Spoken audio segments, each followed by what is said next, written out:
the International Society Association of Pancreatology. So in 2025, they have given some revised guideline regarding acute pancreatitis. So there are multiple statements. The first three statements are regarding the diagnostic criteria, etiology, and regarding idiopathic pancreatitis.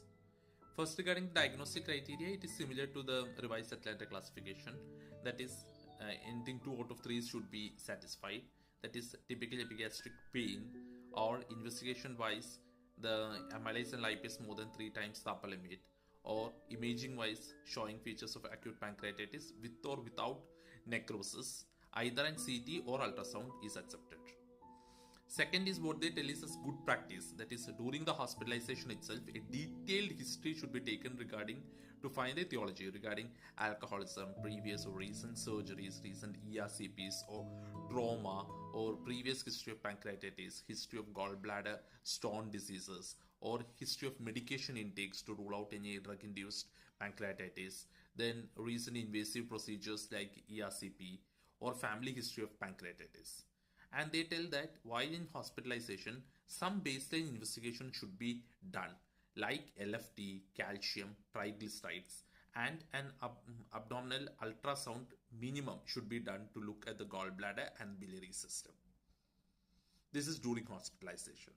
So the third recommendation is regarding we discharge the patient without knowing the possible diagnosis. For example, alcohol is not the, biliary pancreatitis is not the, history wise is anything is not fitting. In such cases, what they tell is a repeat trans-abdominal ultrasound should be performed in patients who are having idiopathic pancreatitis after discharge. So how many days after, they are not telling, but after the current acute episodes, the results, maybe in the follow-up, do an ultrasound abdomen again. If still there is no etiology for that, if there is no gallbladder stone, that next investigation they recommend is an endoscopic ultrasound. In endoscopic ultrasound also, if you are not able to find any etiology or no stones or sludge or pancreatic divisum, we are not able to detect in endoscopic ultrasound. The third step they recommend is an MRI. That is MRCP they recommend.